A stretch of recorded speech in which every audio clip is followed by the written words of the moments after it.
All right, we're live. Hi, everybody. I don't think we've got anybody watching yet, but soon. Hmm. So this is kind of an impromptu live stream that we decided to do. Didn't really have anything on the books, and I was just like, man, this is going to be a really hectic week. We've got a lot going on, and I haven't really talked about my new book that much on the podcast. I mean, I've mentioned it, but I haven't really devoted a podcast to it. And usually it's kind of tradition so far. I mean, for the third time, I guess. Yeah. Every time I release a book, I like to do a podcast about it. And even though this one's not really cryptid related, even though there maybe there's a story in there about a possible alien sighting. There's not really any cryptid stories in there. I thought that it would be prudent to do a launch party for it, a little I don't know, question and answer session like we usually do. Well, technically, the name Alasquatch has the word Alaska in it. So anything Alaska related, as far as I'm concerned, counts. That's true. I mean, and it does give insight into who you are as a person and your career in law enforcement. So if people are more curious about you, it's a great book if they want to know a little bit more about your career and your humor and your writing styles. And it is published under our banner, or Alasquatch banner. And what we're talking about, you guys are going to hear our dogs in the background. Yeah. There's nothing we can do about it. And I might have to get up from the table if they start wrestling or something. We tried to wear them out, but you never know.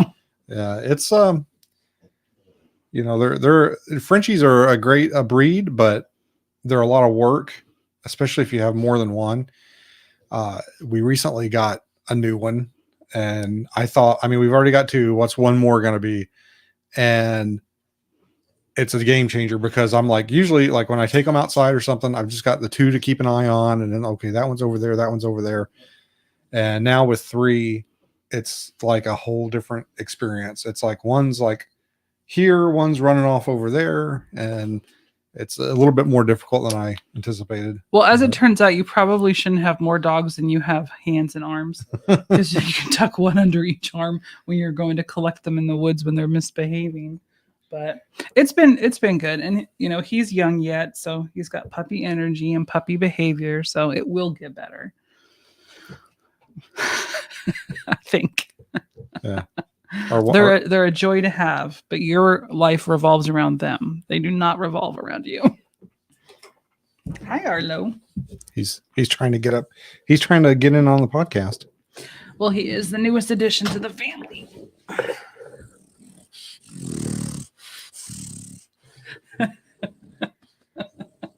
Okay, get in bed with Sissy. There he goes.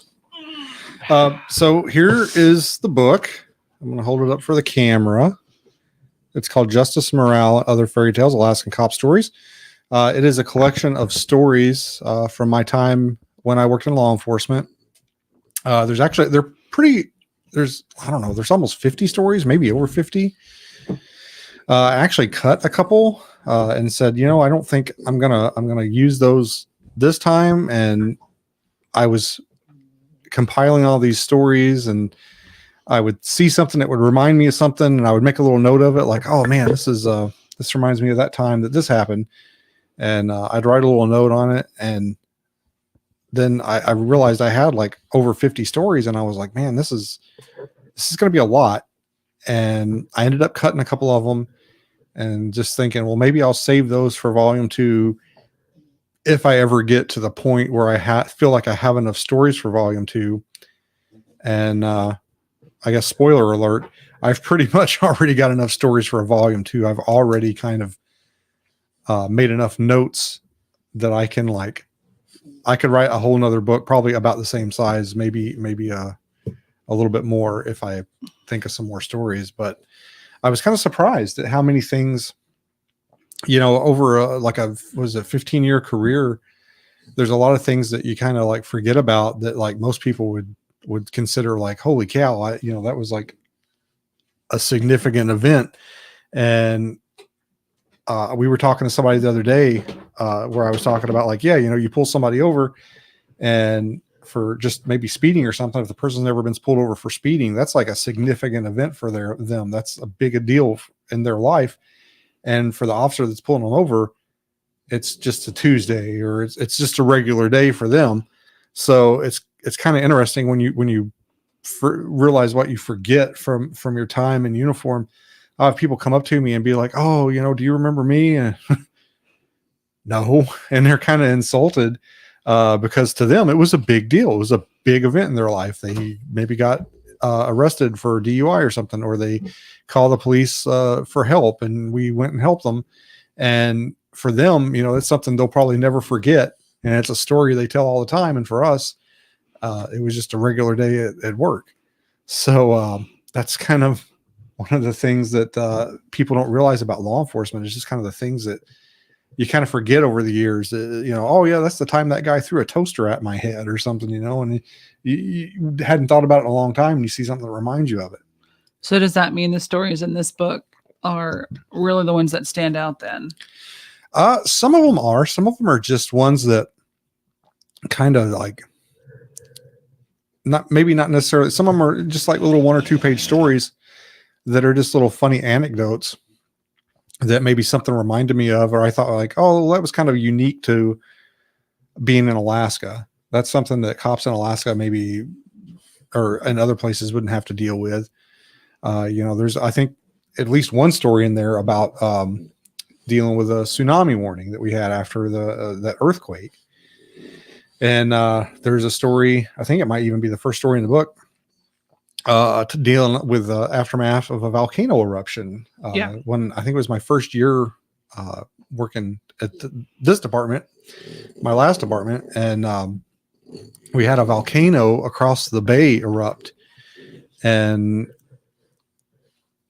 most people don't live in areas where there's volcanoes, and I had never experienced such a thing. And it was kind of interesting because the eruption happened far enough away from us. It didn't really affect us directly. It was the aftermath, because we had all the ash come, and it came over the town, and it was falling like snow, and it was coating everything. And apparently volcanic ash is not good for vehicle engines or electronics. Really anything except for soil. Yeah. It's extremely acidic. Yeah. So we actually got told to stand down. Don't patrol, don't drive around your car unless you absolutely have to respond to something.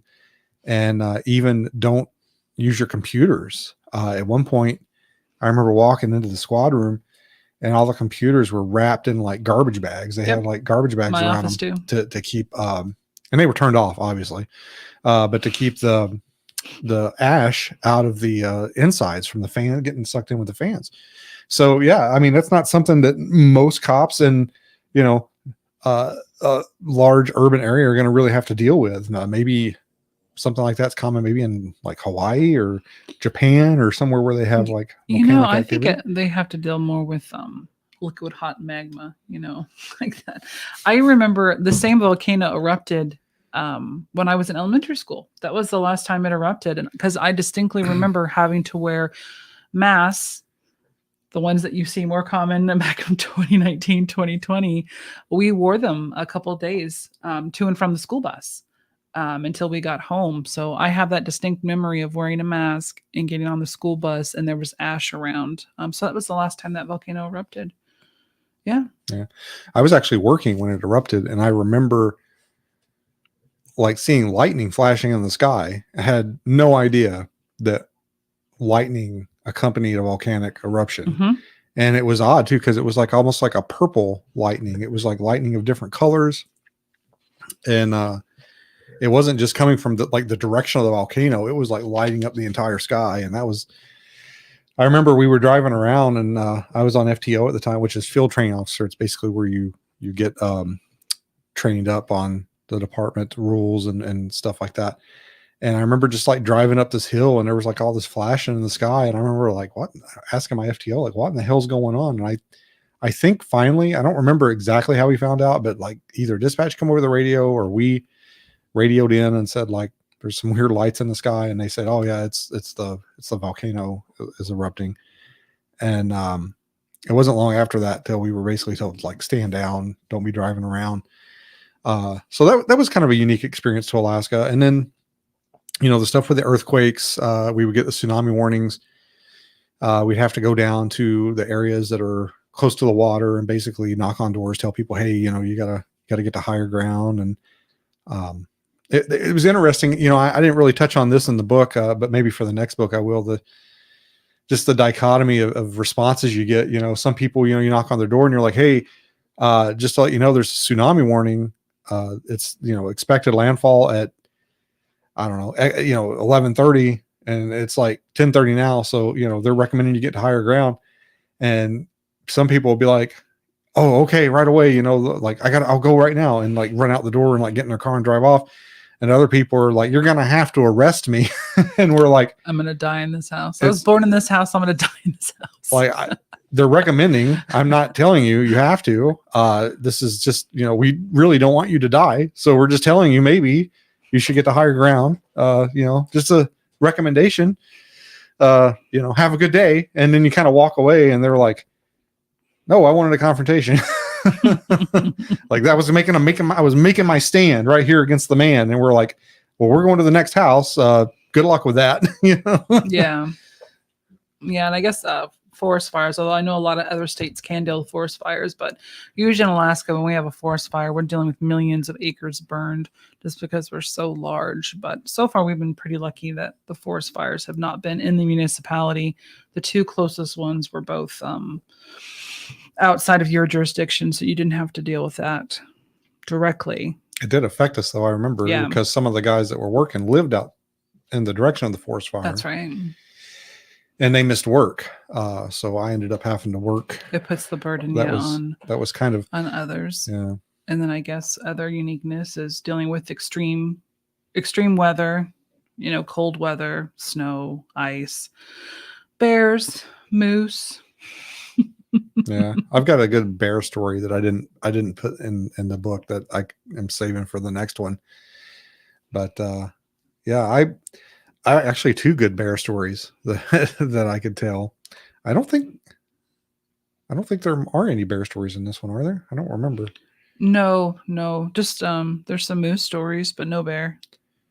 But yeah, it's unique working in Alaska and just dealing with some of the unique problems and environmental factors that we have to deal with. Yeah, it was a crazy career, and like I said, I've got enough material for at least 2 books out of it, maybe more. And that was it was fun going back and like reliving some of that stuff and like thinking about the stories. But I really enjoy stories. Like that was one of my favorite aspects of being a police officer, was just sitting around with the guys, just telling stories, listening to their experiences. It was a good department for training. They would send us to a lot of training, and some of my favorite times in training was when the instructor was trying to teach us something, and they would say, tell a story that would go along with what they were trying to teach, like search warrant exceptions, stuff like that. And they would say, no, it's a common phrase among military and law enforcement, say, no shit, there I was. It's kind of a setup for like, here comes the story, and a lot of times in training, that was some of my favorite moments, where those no shit, there I was. And then they would tell this story and say, and that's how I learned, to do this or not to do that. And those were some of my favorite moments in training. And just, I felt like I learned better by hearing those stories than if they just sat up there and like gave us death by PowerPoint and droned on about like, don't do this during a search warrant, or this is what you have to do if this happens during a search warrant. If I got a story that I could relate it to, I felt like I absorbed it better. Plus, oftentimes your training opportunities, there was always a cryptid nearby that you could go investigate. That's true. So we'd usually tack on a few extra days for you to go on vacation away from the department after training, and that allowed you to go to all kinds of places. I went all over the country, basically looking for all kinds of cryptids. I would find some training that was like nearby or in a state that had some cryptid themed area that I was interested in, and I would go to the training and then take a few days of vacation or whatever afterwards and just go explore and look around. I got to go to Falk, Arkansas like that. Bluff Creek. Bluff Creek, California. Hmm. Geez, there were other, Salt Fork State Park in Ohio. Man, there were a few other places, but yeah, I had a lot of fun doing that. And that was one of the better things about my department was that they were liberal with the training. They would let you kind of pick and choose as long as they felt you could bring it back and improve the department with it. Well, training's important. It, prevents stagnation in their employees. You can't keep learning if you can't go learn new things. I mean, job experience will only get you so far before you kind of top out and you're like, okay, I've already dealt with this 100 times. I haven't learned anything new. But training's important. So I'm not going to do all 10 questions in a row, but if I feel inspired to ask you one, I think I'm going to. So I'm going to start with the first question. I wrote book-related questions and then police work-related questions. And the first one is, what made you want to write this book?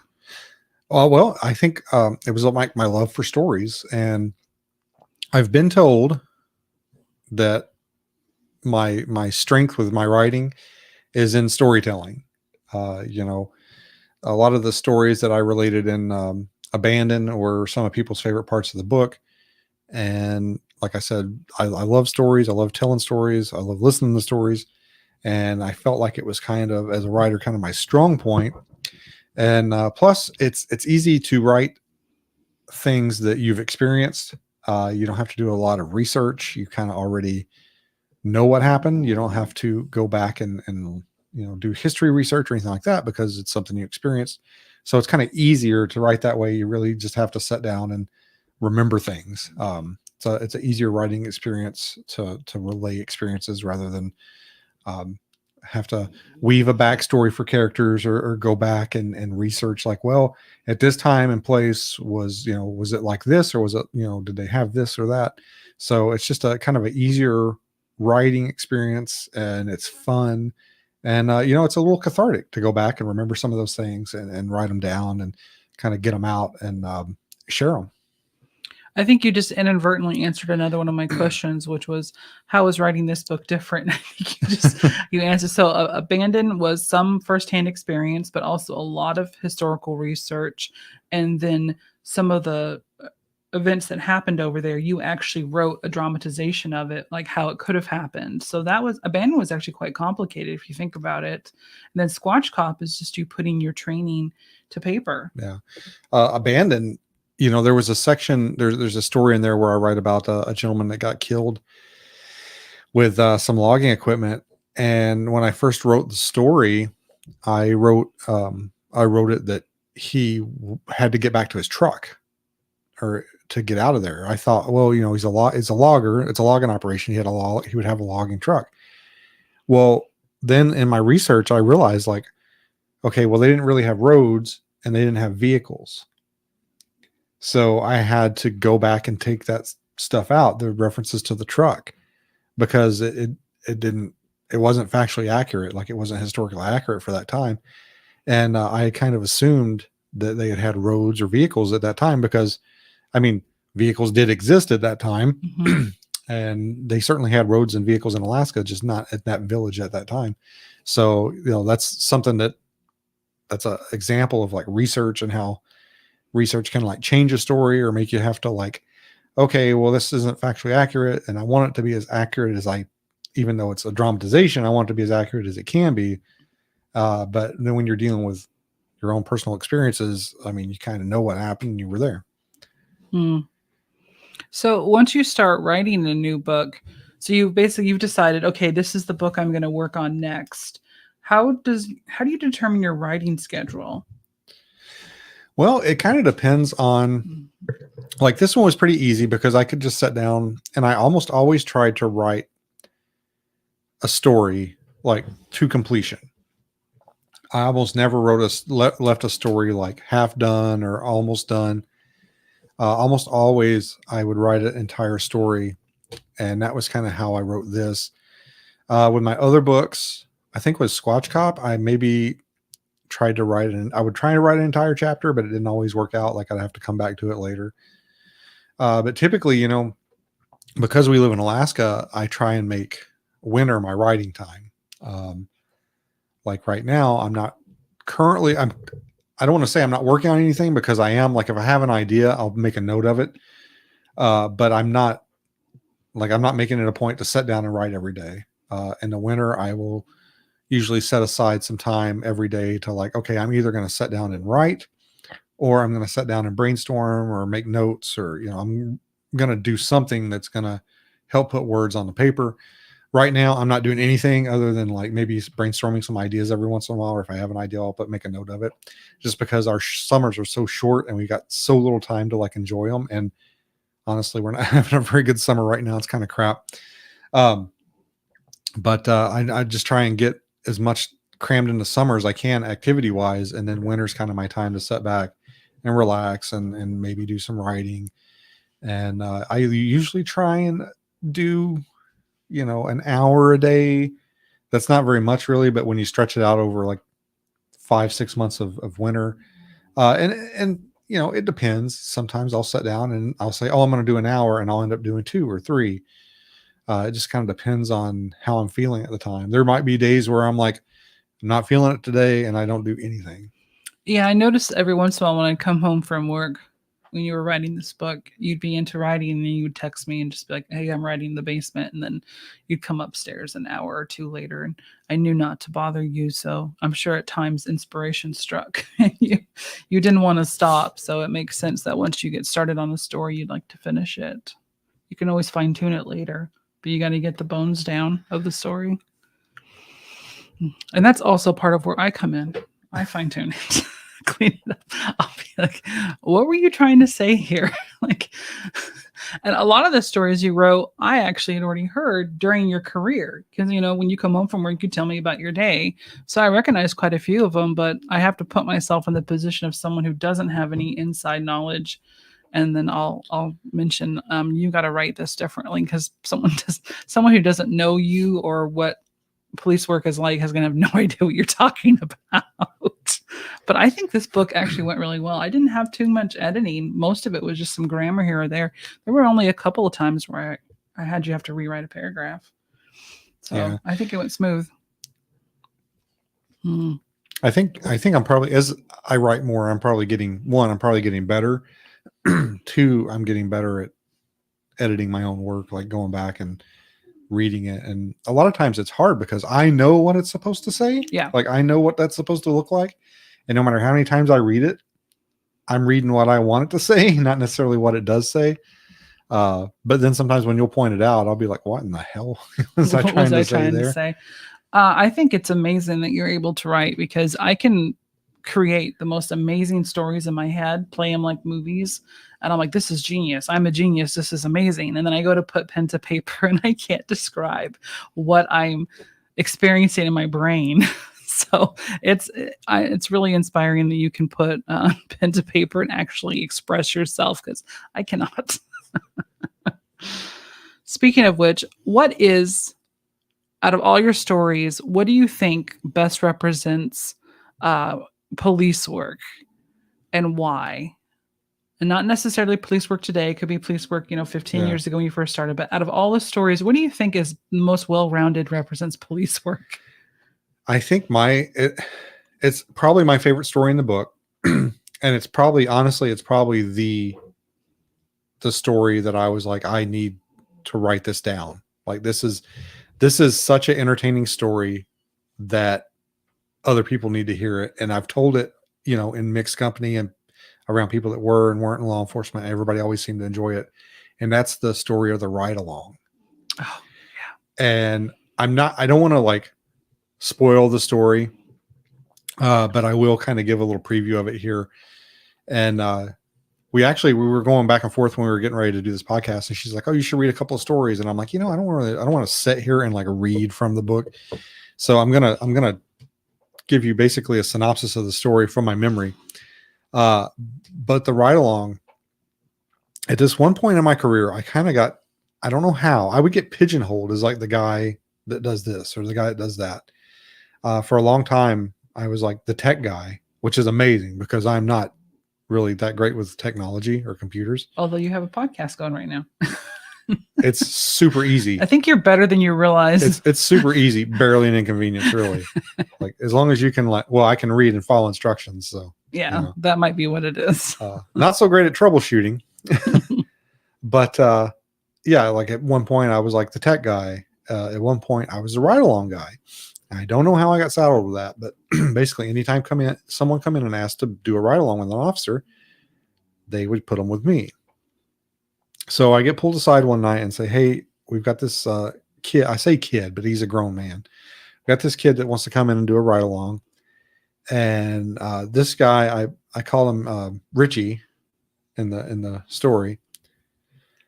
He is just, I mean, he is like, oh gosh, golly gee darn, he's so excited to come out and ride along, and he's just such a like wholesome kid, and he's from Mayberry. yeah, he just seems like he just stepped right out of like a 1960s sitcom or something. He's very wholesome. I don't think he swore.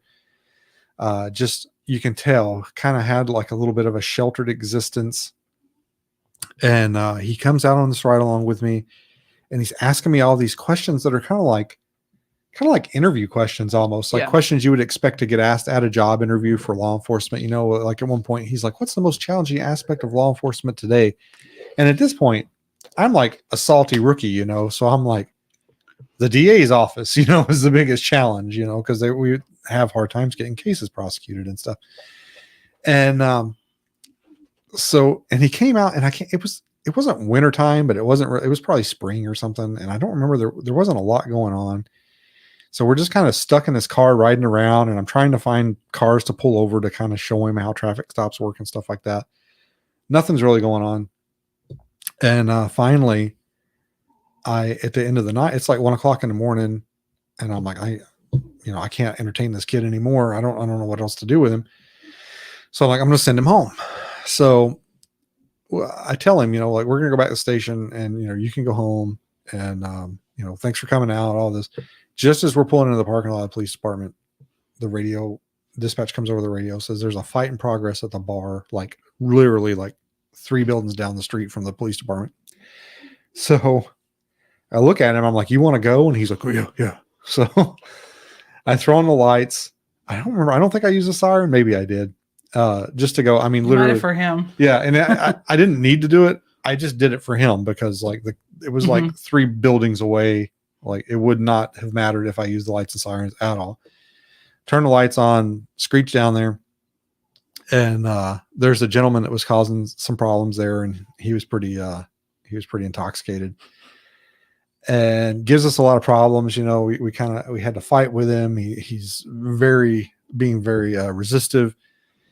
And anyway, I don't want to give the entire story away, but we're pulling out of the bar parking lot there. We've got the guy in custody. We're actually taking him up to the hospital to get cleared. And this kid looks at me and goes, Officer Baxter, was that man intoxicated? Stating the obvious. And I just kind of looked at him and I said, yeah, a little bit. Yeah. It's I never saw that kid again. Yeah, he probably went on to do something more fitting to his personality and demeanor. But I actually got to go on some ride-alongs with you towards the beginning of your career on the island. Beans was in law enforcement on St. Paul Island first, out in the middle of the Bering Sea. Beautiful but dangerous as it was. That's right. I forgot about the time. This isn't in the book, but this is another story you just reminded me of. I remember that time I went to pick you up. You went to a party. So it's kind of interesting. Being a cop wife is a lot like being a preacher's wife. You have to be really careful who you associate with. You have to be really careful of your behavior. And I'm not a partier to begin with. I never was. But some of my coworkers, who I got along with really well, they were great women. But you had either arrested them or one of their family members at some point, and they never held a grudge. They always treated me very kindly. And I got invited to a party. One of my supervisors was having a party. It was just down the street from us. But it was kind of colder, so I needed a ride. And I don't think I even drank. But it was fun, food, karaoke. It was a good time. But other people did choose to drink. And then you came to pick me up. And we couldn't even make it out of the door before there. Some of the guys were fighting in the mud room. Yeah, I pull in to pick her up from this party, and basically pull up. I think you come outside, and as you like walk out the door, I see two guys swinging on each other inside the house. I never went to another party for that. I remember that. Yeah, and I got to do some ride-alongs there. But of course, being on the island, there wasn't really any speed. But so when we did some ride-alongs in Homer, I got to one time, we got to go through town at 3:00 in the morning, going 85 miles per hour in a 25 mile per hour zone. That was pretty cool. But I did. We were responding to a officer needed a assist. It was just to clarify that, because it was not for fun. Somebody's gonna go, see, he's abusing his power. No, it wasn't for fun. It was. I want to address this comment. Iron Dogger says, "What a great couple! My husband and I have been together 21 years. Love is grand." That's awesome. Yeah, congratulations. Yeah. We just had our anniversary last week. Yeah, it was Thursday. 22 years.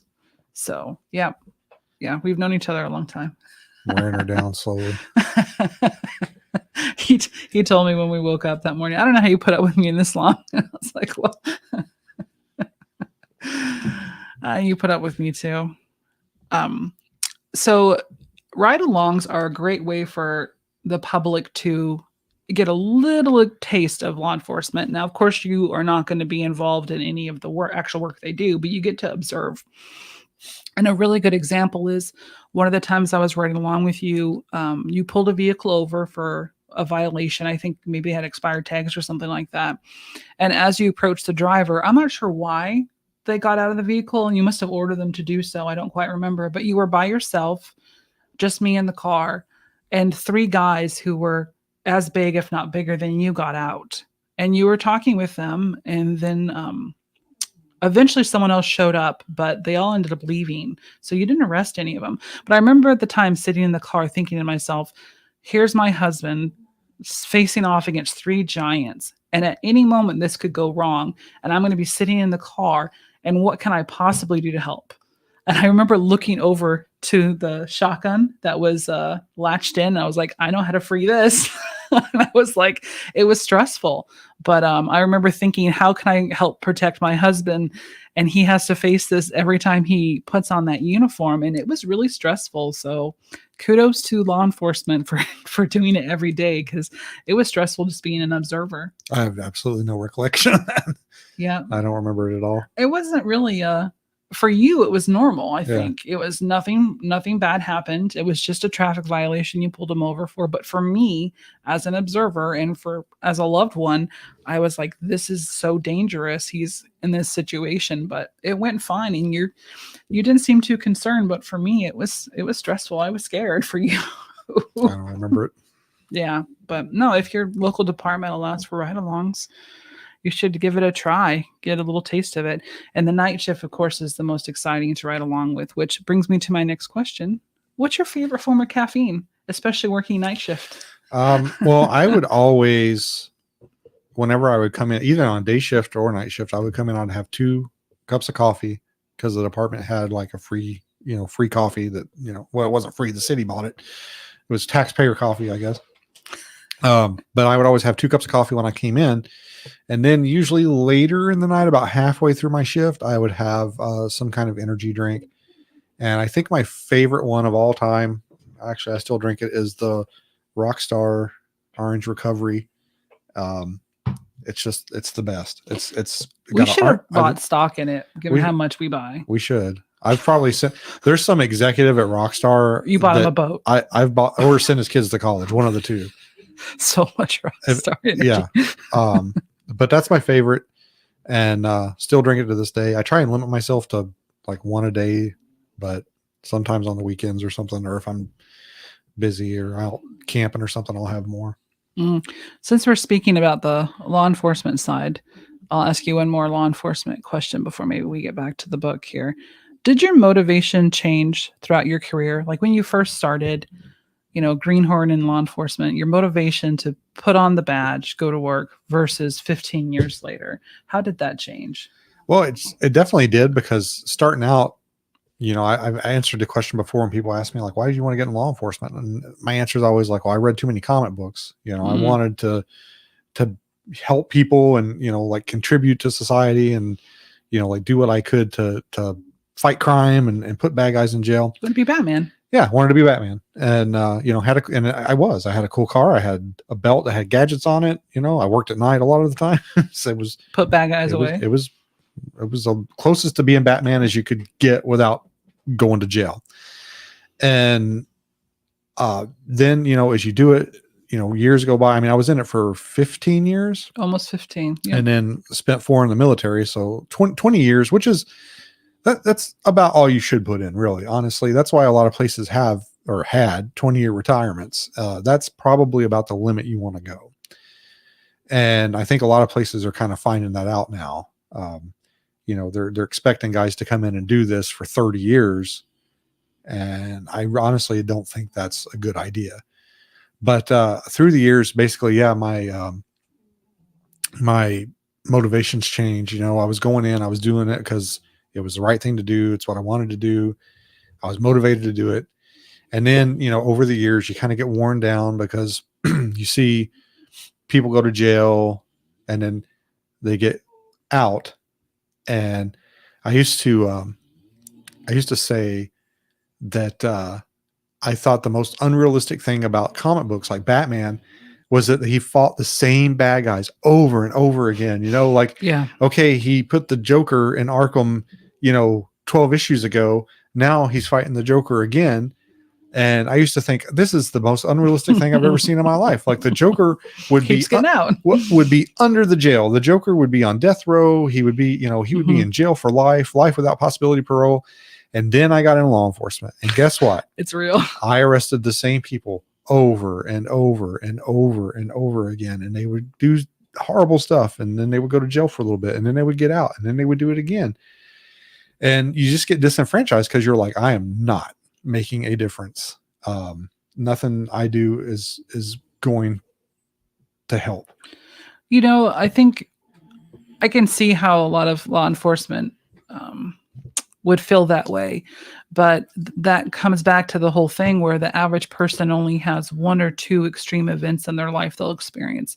But for a cop, it's something like 700 over a 20-year career of heightened stressful experiences. But you have to remember, for you, it seems like you weren't making a difference, but for that person that you helped, I guarantee you it did. And I'm sure that probably gets lost after decades of, experiencing it. But I guarantee you that person that you helped, for them, it was the one moment in life they really needed help and you were there for them. But I guess that's probably not enough after a while to keep you going. Here's a good question.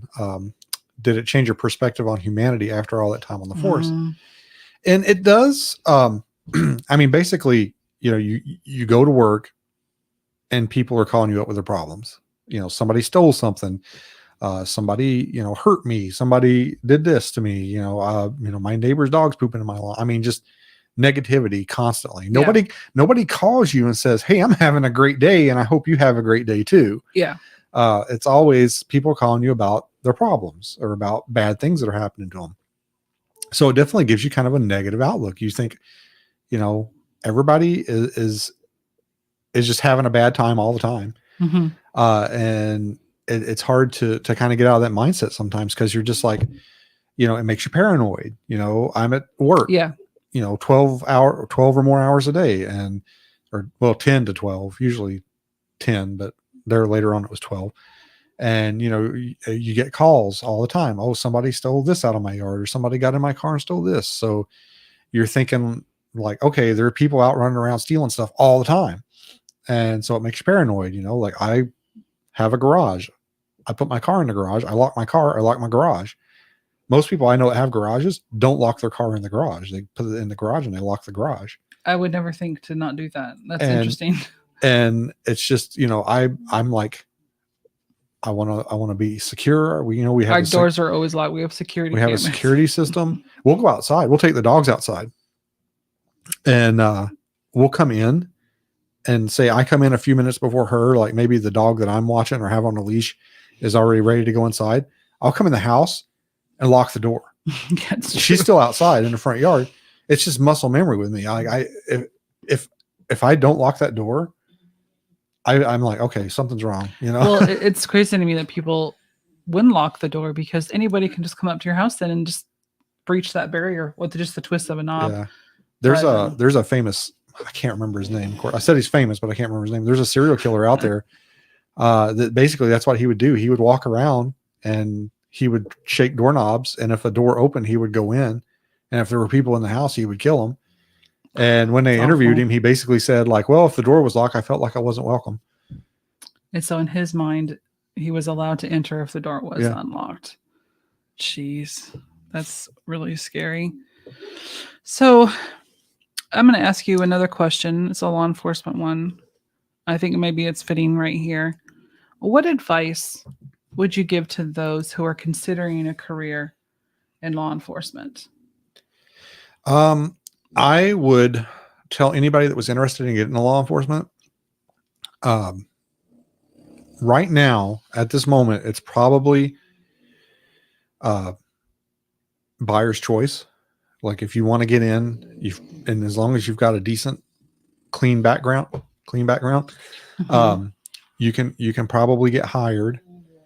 The dogs are snoring so loud, but I would say choose your department very carefully. Do a lot of research, look into the department's history. How many officer involved shootings have they had? Have they had any officers killed in the line of duty?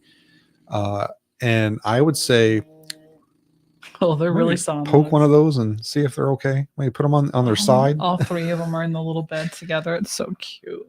Get a picture. Put them on their side. Put them in a recovery position. Oh my god. But I would say don't just talk to the recruiting, because a lot of bigger departments, especially, will have recruiting officers, and they're going to tell you like everything is great. They're like salesmen, like used car salesmen. Talk to a recruiting officer. That's great, but also find a way to talk to a line officer, just a guy, just an everyday officer, maybe somebody that's been with the department about Right along. 3 to 5 years. And I don't even know if I would say ride along. I mean, you should do a ride along. I Definitely, bet they'd open up to you. but you need to talk to somebody that maybe is not a designated representative of the department. Just a regular line officer that's been there like 3 to 5 years, kind of knows what's going on, and just get a pulse of the morale of the department. Do they feel like the department has their back if they had to use deadly force? Stuff like that. Is the morale of the department good? What's the benefits like? What if you could change anything, what would it be? Stuff like that. And don't just trust what the recruiter says. We recently were at a big conference in Anchorage, and one of the big department there in Anchorage, APD, had a booth, and I asked them, just on a whim as we were walking by, I'm like, hey, what's your sign-on bonus for laterals? Which is, somebody that's been a cop somewhere else, and would go to work for them. That would be a lateral. And they're like, we don't have a sign-on bonus for laterals. And I was like, what, like Kyle's mom, what, and sounds like they're not interested in hiring laterals right now, or they feel that they're such a draw that they're going to get laterals without having to offer them anything special. And that was kind of a big, I couldn't believe it. Like, never would I expect a big department like that to not have some kind of lateral bonus. Whereas on the other hand, like Fairbanks PD, we saw where they were hiring laterals and they've got like a $20,000 bonus or something. That's second, Alaska's second largest city. Yeah. You've got a question. What can we do as individuals in the community? What can we, as individuals in the community, do for our local troopers, officers, etc.? Can we send pizza, donuts, etc.? Is that considered bribery? It depends on the department.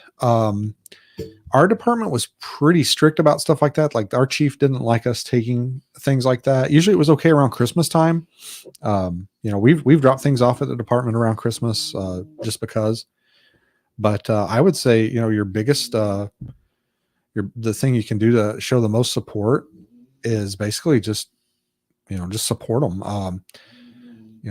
If they make maybe if something shows up in the news that's maybe not the best, don't get me wrong. If they do something wrong, they do something wrong, but maybe don't rush to judgment real quick. A lot of times people do that before all the facts come out. And just, if you see them, just thank them for their service, just, maybe give them a little wave or something when they drive by. Yeah. Yeah. I always acknowledge them when we're driving around, and then I see them in public. I always have a conversation, but I guess, you could probably even just send a letter or a card, Yeah. especially if you have an interaction with one in particular, or email the chief and, the city council, and just tell them about how good of a job, the department's doing, so they can get some recognition from the people who are holding the purse strings. Yeah. And you would be surprised too. Like, you do something for somebody and, maybe they'll send you a little thank you card or something. And that's great. And I would love to get those. I get them every once in a while. I remember there was a lady who's, stolen laptop I recovered, and she sent us this card, and it was really nice. And she's like, wrote us this little note about how, we were the best and all that. And that was great. But, she sent it to me. If she'd have sent it to the chief or maybe one of the other administrators, I might have gotten some kind of commendation or something for it, or some kind of recognition. So make sure, when you thank them, if they do a good job and you want to thank them, don't just thank the individual officer, send it higher up, send it to their supervisor, send it to their boss, their chief, whoever's in charge of their trooper barracks or whatever. Because a lot of times, if you just thank the individual officer, that's where it stops. The officer gets the thanks, and that's great. And it's great to get that. But sometimes if you send that gratitude up, if you send it up the chain, it'll get them something like a commendation or some help them for a future promotion. I remember, I don't work in law enforcement, I work in government, but I remember one time getting an email from my boss saying, hey, just to let you know, this member of the public called me to personally thank me for this service you provided them, and wanted to let me know what a good job you're doing. And I had no idea this person was going to do this. And the mayor sent me an email saying, how much this person appreciated. I was like, well, that's great. Now my boss is seeing that, the public is appreciating the work I do. And it does help you in the future if you're going to ask for more money or for a promotion or accommodation, something to help further their career. Yeah. So that would probably be my shortest answer to that would be send your gratitude up. Send it to the bosses. Let them know that the officer or trooper, whoever's doing a good job. You'll probably put this in the next book, the vet clinic experience. That's a good one. Yeah. Yeah. Again, you forgot about it.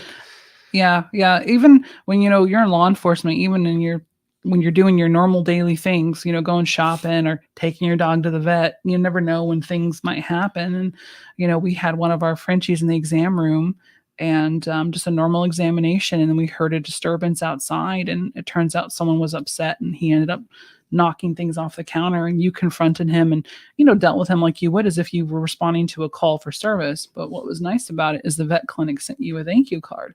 Now, the thank you card included a $20 gift certificate, which he could not use. Yeah. Because that's accepting gifts. But it stood on his board in his office until he retired. That little thing. And every time I come to visit you, bring you lunch or whatever, I'd see it, thank you for your assistance that day. Here's $20 off your next vet visit. But that was nice. You couldn't use the gift, but you appreciated the card, and it sat there for the rest of your career until you retired. Yeah. Yeah. And there was another experience.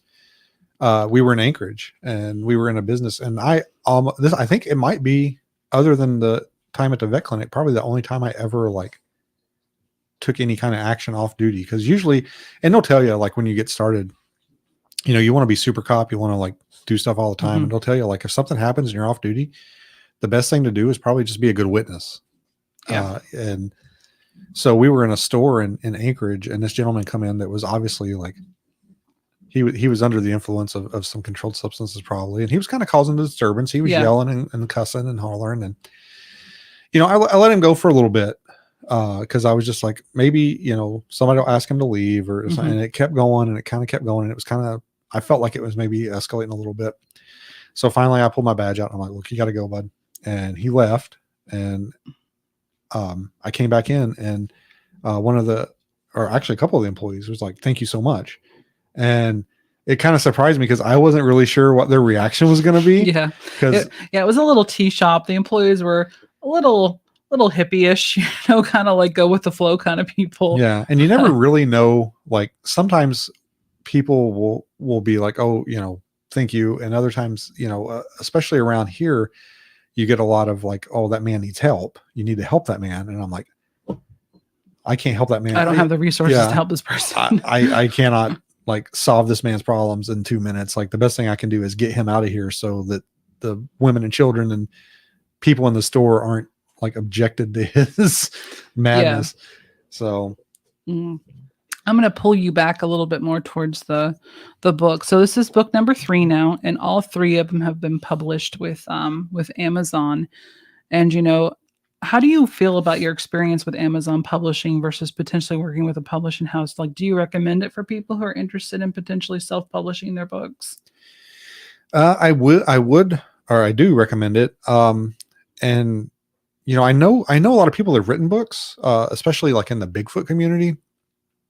And I've talked to, before I published anything, I talked to a lot of them and just kind of asked them like what their advice was. And pretty much like 100% of them were like, don't go through a publisher. If you can do it yourself, do it yourself. And, I had more than one published author tell me like publishing, and of course, these are niche books too. These are Yeah. books on Bigfoot. Tell me that like, the publishing, going through a publishing house, it's not really that great. You don't get that much of the profits. So, self-publishing is the way to go.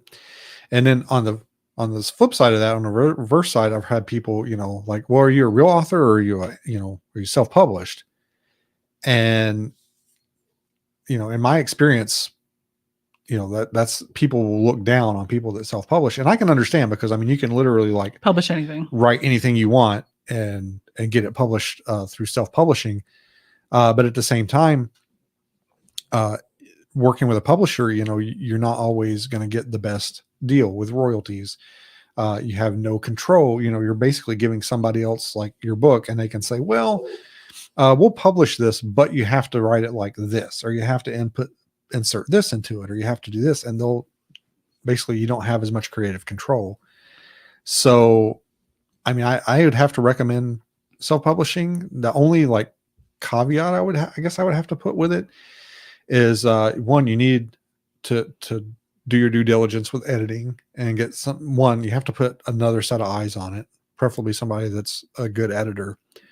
And two, you have to be prepared kind of for not failure, but it might not like take off right away. Like you might publish it and it has a slow start, or you've got to be prepared to do a lot of the work yourself with the advertising and promoting it, going on podcasts and stuff. I was recently on the Poorly Made Police Memes podcast, which is a podcast. There's a meme page on Facebook, and he's got a lot of followers. And I kind of reached out to him and was like, hey, I got this book about police stories. Would you like to have me on? And he had me on and talked about the book there. We talked about some of the stories in the book.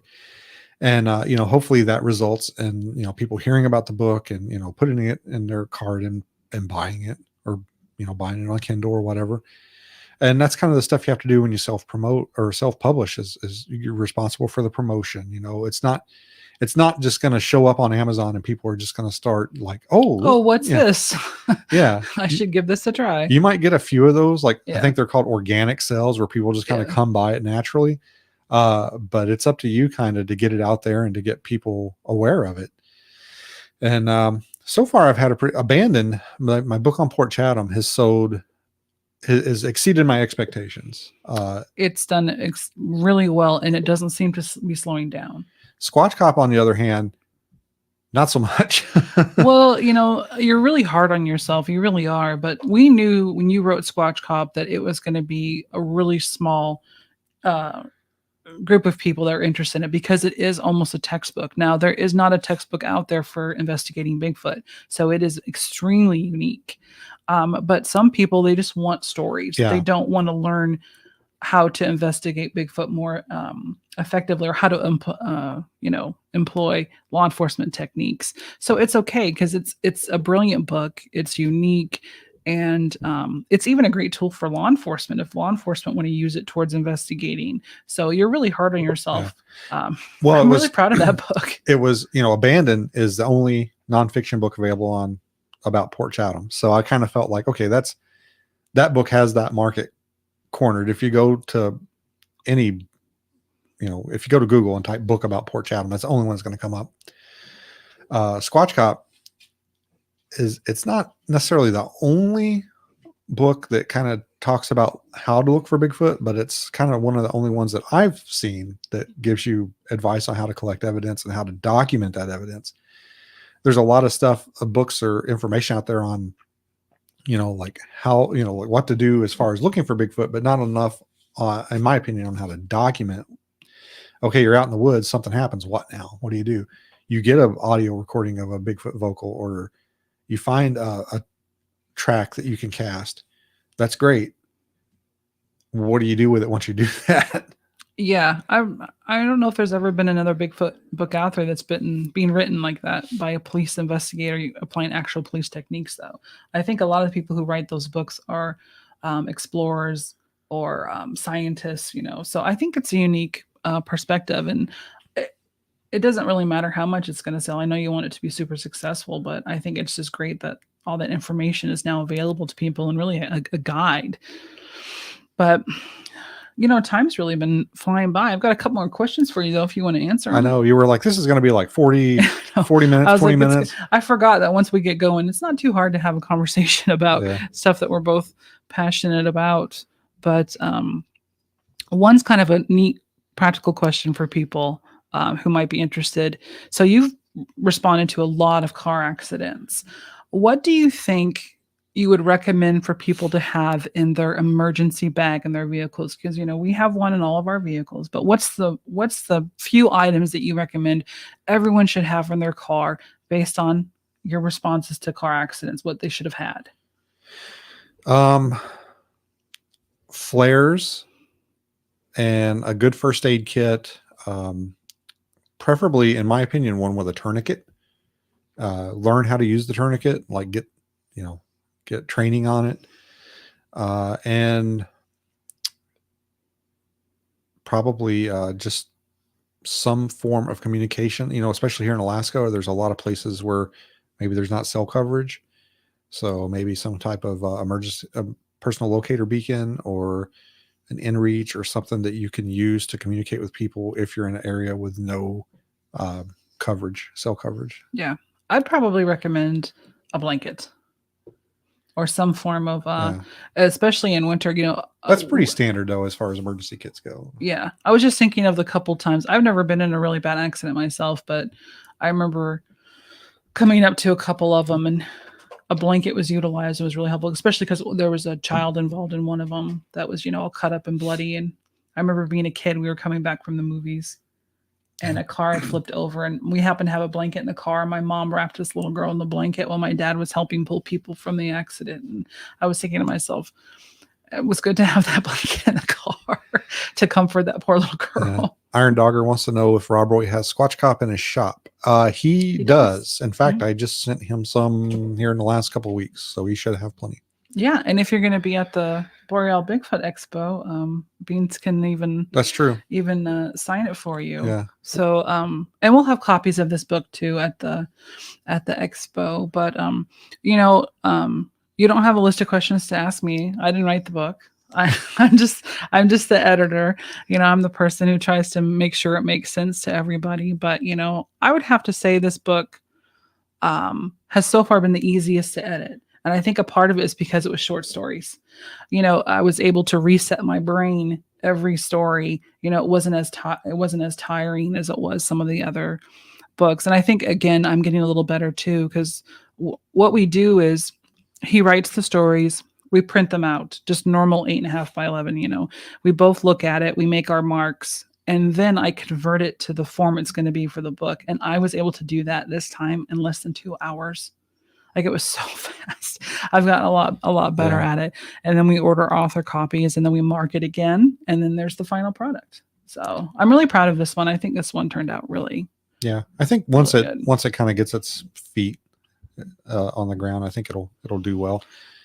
Yeah. But yeah, we're going to be at the. That's one of the reasons why we're doing this now, and there wasn't really like a whole lot of preparation for it. We just kind of like, oh, we need to do this because we're leaving for the Boreal Bigfoot Expo later this week, and I think it starts at 6 p.m. at the Hoodoo Brewing Company. There's going to be a meet and greet, and then Saturday at is it 9 a.m. or the doors open? I believe it's 9 a.m. It's all going to be on the website. Yeah. And we promise you, we're driving all the way from Homer to Fairbanks on Friday, but I promise you, we won't be super tired. We'll be smiling ear to ear and be happy to see you if you come. But yeah, I'll have all 3 books there. If you want it autographed, I can personalize it. If not, if you're not going to be able to make it, you can go to the website alasquatchpodcast.com. I have all 3 of the books available there that I can autograph and send out to you. Also got some other swag like t-shirts, hats, stuff like that. And yeah, we would appreciate it if you'd pick up a copy, support us. And well, all of it, Last Squatch, I do the finances and the family. And the thing about a Last Squatch is he writes the books because it's a great way to document his knowledge and experience, but the swag and everything going to these conferences, it funds his trips, his expeditions to try to find the answer to the biggest question besides why are we here on the earth is Bigfoot real, like trying to get those irrefutable evidence. So that's what a Last Squatch does, is funds his trips. Yeah. And after the expo, I'm heading out with Alex Pedikov. We're going to be doing some hiking and some squatching, and then we're going to be going out to the cabin at Area A, and we're going to spend an extensive amount of time out there, probably longer than I think I've ever spent. I have been told to be prepared for you to be gone for 2 weeks at the cabin, a week before that, and I think you might pop home for a day or two, and then to be gone for 2 weeks. So I've taken time off from work. It's almost, I'm treating it almost like a military deployment. Yeah, like pretty much. I'm going to be gone almost a month. So don't expect him to be around. I'm going to get so much work done around the house when you're gone. And that's a heads up for you guys that follow the page and the podcast. Probably not going to be a lot coming out for the rest of the month. In fact, we're going to try and do a live stream from the expo. But after that, it's probably going to be lights out until July, sometime in July. And I'm hoping I have a ton of content, but I can get some stuff out pretty quick, hopefully. I mean, it depends on what happens. I know Alex is going to want to film some stuff for Small Town Monsters and all that. So we're going to have to decide, like, okay, what can I put out? What do we need to hold back for whatever he's going to release? I'm probably going to be doing some of my own stuff alongside with Alex. So I should have plenty of content for, I'm thinking I might get enough for the rest of the summer out of this one trip, but we'll see. But anyway, thanks for checking out this live stream. If you're listening to this on the audio form, there's going to be links in the show notes for the website and the Boreal Bigfoot Expo. You've still got time to pick up tickets to show up out there. This is going to be hitting the podcatchers here just a little bit, maybe an hour after we get done with the live stream here. And you can plan your trip to Fairbanks to come see us. I promise you, we're really nice. And we love talking. Well, I'm really nice. And I love talking about Alaska. And I don't mind talking about Bigfoot. I know a little bit, but mostly my knowledge is all Alaska. So Iron Dogger wants to know, talking about Alex, he's hooked on Alaska. How long before he moves to Alaska? So we've broached that subject, Alex and I, and I think he wants to, but I don't think he's able to right now. I think I don't want to talk out of school. I don't want to talk about his personal life, but I think he just bought a house or something, and probably not in a position to uproot and move up here at this point. But I mean, never say never. Yeah. I mean, who knows? Yeah. You retired from law enforcement. Yeah. You never know what can happen in your life. Yeah. Sometimes you just say to yourself, you know what? This is what's best for me. We're going to do it. Yeah. I know he really likes it up here, which most people that come up here, they kind of fall in love with it. So Well, I was born and raised, and I still love it every day.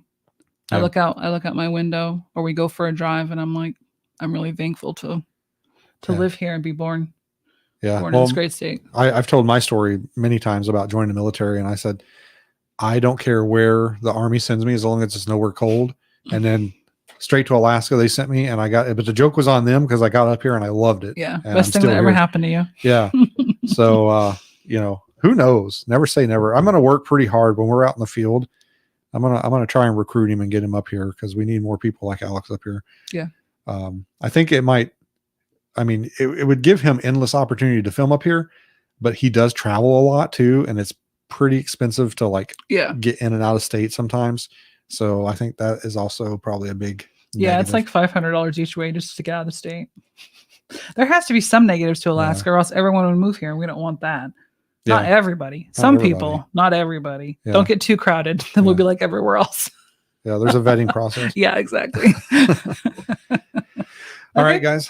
I think we're done. Yeah, I think so. Let me show them the picture. Actually, this cover, I wanted to talk about that a little bit. I pretty much designed that myself. I had no idea what I want. At first, I was like, oh, maybe I'll do a collage of like me in uniform or something. And I had no idea. And then almost like in a fit of like inspiration, because I kind of come up with the title and the picture like all at the same time. Fairy tale, yeah. I was like, man, like, wouldn't it be cool to have like a flying pig in a little police uniform or something? And that's how the cover was born. And inside baseball, that's a real police hat that I've worn on my head. Mm-hmm. on the pig on the cover. Yep. And I just thought that was a cool little touch.